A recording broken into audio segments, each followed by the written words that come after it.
Aujourd'hui, une question fait trembler la géopolitique africaine. Après avoir quitté le Sahel, après les tensions diplomatiques, après les sanctions et les critiques, les États-Unis seraient-ils en train de changer de position? Pourquoi Washington reparle aujourd'hui de dialogue avec l'Alliance des États du Sahel? Victoire stratégique de l'AES ou piège bien calculé? Dans cette vidéo, on va analyser les faits, les raisons cachées et surtout ce que cela signifie pour l'avenir du Sahel. Reste jusqu'à la fin, parce que la conclusion pourrait te surprendre. Pour bien comprendre la situation actuelle, il faut revenir un peu en arrière.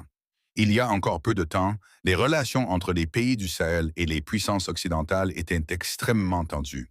Les coopérations militaires ont été réduites, certaines bases fermées, et les discours diplomatiques sont devenus très durs. Les États-Unis, comme d'autres partenaires occidentaux, ont pris leur distance avec les autorités sahéliennes, critiquant les choix politiques, les transitions militaires et les nouvelles alliances. À ce moment-là, beaucoup pensaient que l'Alliance des États du Sahel allait s'effondrer sous la pression internationale. Certains parlaient même d'isolement total. Mais contre toute attente, l'AES a tenu. Au lieu de reculer, l'Alliance des États du Sahel s'est organisée militairement, politiquement, diplomatiquement. Les pays membres ont renforcé leur coopération sécuritaire, multiplié les rencontres de haut niveau et affirmé un discours clair. Souveraineté, indépendance et refus des dictats extérieurs. Malgré les sanctions, malgré les critiques, malgré les pressions, l'AES n'a pas disparu. Au contraire, elle est devenue un symbole pour une partie importante de la population africaine. Un symbole de résistance, un symbole de rupture avec l'ordre ancien, un symbole de fierté. Et c'est exactement à ce moment-là que quelque chose change.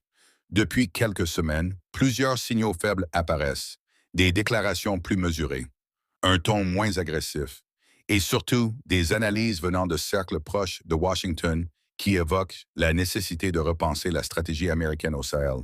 La question que se posent les États-Unis est simple. Peuvent-ils encore se permettre de rester totalement absents d'une région aussi stratégique? Car le Sahel, ce n'est pas seulement une zone de conflit.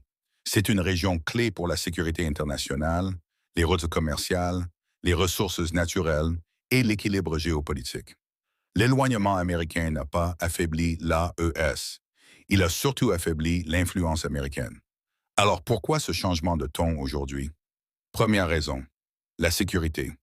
Les groupes armés restent actifs et aucune grande puissance ne peut ignorer durablement cette région. Deuxième raison, l'influence perdue. Quand une puissance quitte un espace stratégique, d'autres arrivent. Et les États-Unis le savent très bien. Troisième raison, les ressources et la géopolitique mondiale. Le Sahel compte et il comptera encore plus dans les années à venir.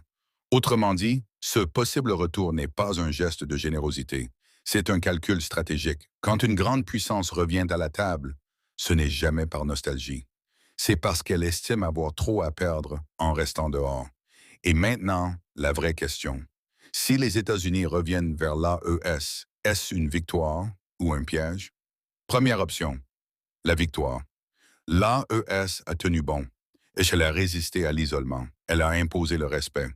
Dans ce scénario, le dialogue se ferait d'égal à égal, dans le respect de la souveraineté des États sahéliens. Deuxième option, le piège.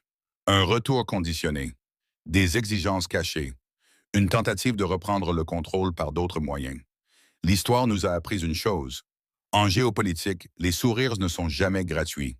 C'est pourquoi l'AES devra être extrêmement prudente, stratégique et unie. Aujourd'hui, une chose est sûre. Le Sahel n'est plus un simple terrain de jeu. L'Alliance des États du Sahel a changé les règles. Et si les États-Unis parlent de revenir, ce n'est pas par hasard. Alors dis-moi franchement en commentaire. L'AES doit-elle accepter un retour américain ou le refuser totalement? Est-ce une opportunité historique ou un danger déguisé? Si cette analyse t'a plu, like la vidéo, partage-la et abonne-toi pour ne rien rater de l'actualité géopolitique africaine.